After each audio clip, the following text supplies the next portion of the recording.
All right, so welcome y'all. Welcome back. What we're doing is the 145. It's a continuation of the arpeggio lesson. So if you can remember some of the arpeggio lessons where we talked about playing the major arpeggios on the 145 progression, this one is going to fit right in to now building out that chord for that progression and how to use it. So for the 145 in a major scale, they are all major chords. They're major chords. So it's going to be very simple to transition from one chord to the next, especially on the second position that we're talking about. So our one chord in the key of A. This is a bar chord. This is called a bar chord. There are other ways to play your A chord. Of course, you can play it here, but I'm going to show you how to play this one. Because this is a very important chord to playing guitar. Why? Because bar chords are kind of like a stable in playing guitar. You have to know how to play bar chords. Whether you're trying to play a country song or trying to play even an R&B song, you're going to have a bar chord somewhere. Now, what is a bar chord?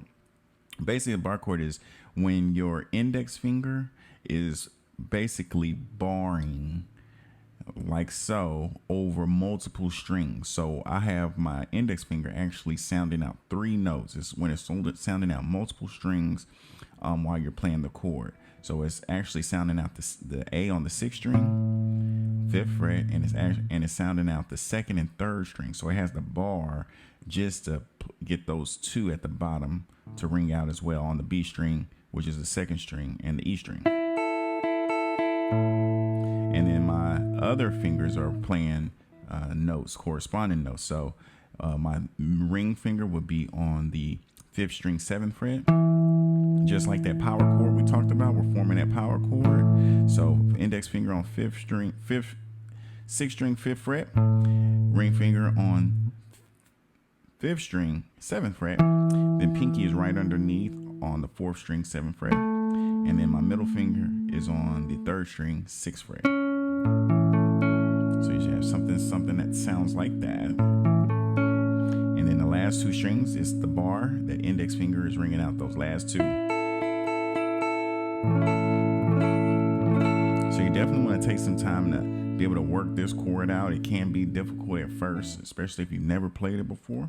So a good way to practice your chords and making sure that all the notes are sounding out is to arpeggiate or just pick out each individual note to make sure it's ringing out like so. So I'll start from the top, the sixth string, and hit the fifth, fourth, third, second, first. Now, when you're playing this, it might sound, not all of them may ring through. Like it might come through like this. So if you hear that, that just means that you're not pressing it hard enough. So once I start pressing it hard enough, it'll start coming out. So that's all that's telling you. If you start hearing the clicking and clacking, it just means you're not pressing it out hard enough, right? So that's the one chord because we're in the key of A major.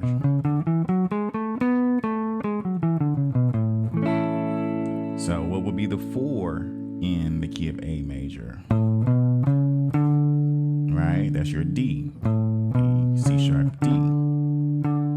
And the four chord and the five chord actually shape the same when in this type of position. So once we learn one, we actually learn both of them. So that's the cool thing about this one. So how you play the D major chord. So we're going to be on the fifth string, fifth fret with our index. We're going to form our power chord, which will put us fourth string, seventh fret. Now the interesting thing about that is this next part is we're just going to bar. All right, we're going to bar three strings with our ring finger. So we're not barring all the notes. We're only barring the three, the fourth string, the third string, and the second string. So this is also going to be another one you might want to take a little practice. This one actually might be easier to play than the first one, but it's a bar. It's a different type of bar. It's not necessarily your index finger, but it's your ring finger. And then your five chord, which is going to be the next scale degree up, which is not one, it's not 1 fret up, but the next scale degree up, which is actually 2 frets up. There's your E, and you're going to play the same type of chord, but now it's on E. So that means that your index finger is on the 5th string, 7th fret. Then ring finger, power chord, is going to be on the 4th string, 9th fret. And then you're going to do your bar on that ring finger, with that ring finger all on the 9th fret. So be on the 9th fret on the 4th string, 3rd string, and the 2nd string. They're all in the same fret. That's your D chord, E chord, D chord, E chord. So now putting it all together, the big thing that you're going to want to practice is transitioning from that 1 chord to the 4 chord. Back to the 1. To the 4.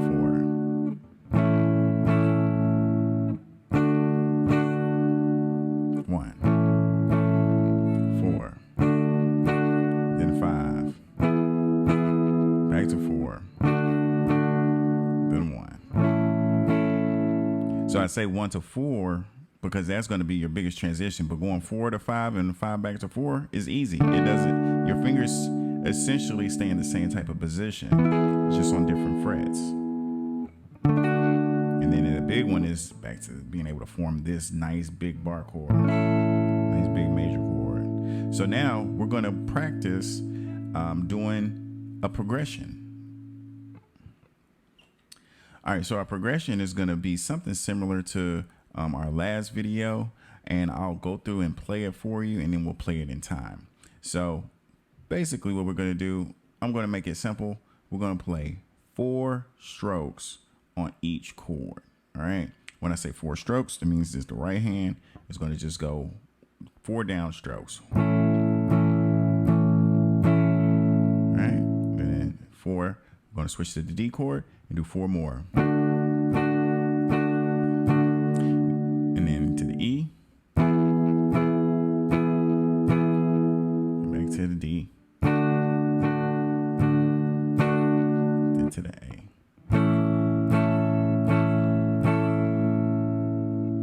Now, when you're playing this, remember that on the A chord, you're really striking all the strings. And on the D chord, I'm really just striking the middle strings, the 5th, 4th, 3rd, and 2nd. However, my index finger is muting that top string, so it's not making a noise. And then my ring finger is muting that bottom string. It's not pressing it down. I could press it down, but that's not the tone I want right now. So as I bar over the 4th, 3rd, and 2nd, the first one I have muted and the low one I have muted. So it's essentially I could, even though I only want 4 strings to sound, I can strike all 6 strings, but you only hear the ones I want you to hear. And same with the E chord. See how you don't hear nothing on that low E and the high E? So it's something else to keep in mind. That it's going to take a little bit of work, a little bit of practice, but it's definitely well worth it because you don't want strings just ringing out, unwanted strings that you just don't want to sound, because then it kind of just gives you an amateur kind of look. So as you develop, make sure you pay attention to which strings are ringing out. So again, you'll be able to arpeggiate or pick out the notes that you want to ring out. All right, so now we're going to try it in time.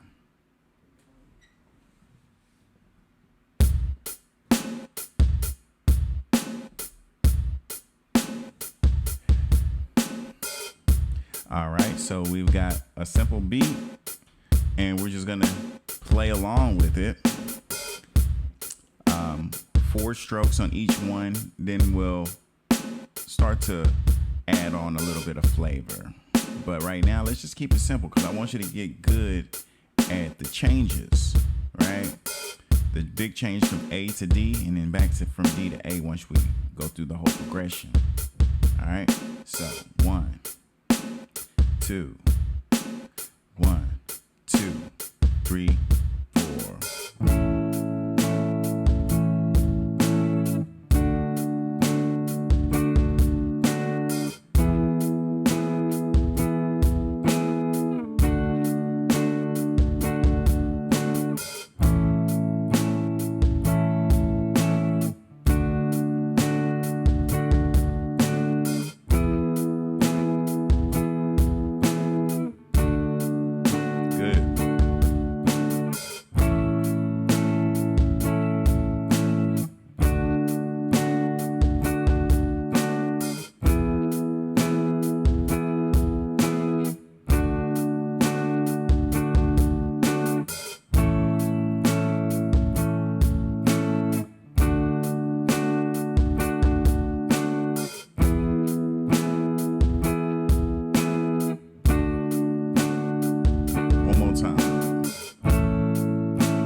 All right, so this time let's try a strum that we worked on in previous lessons. Do you remember the down, down, up, down?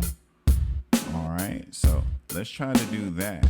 Down, down, up, down on each progression. All right, 1, 2, ready, go.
All right, guys, so that's the lesson for today. If you found some value, please leave a comment, like, share, and let us know how we can improve these lessons. What are some of your challenge spots and how we can help you and assist you on your musical journey. Till next time, see you guys later.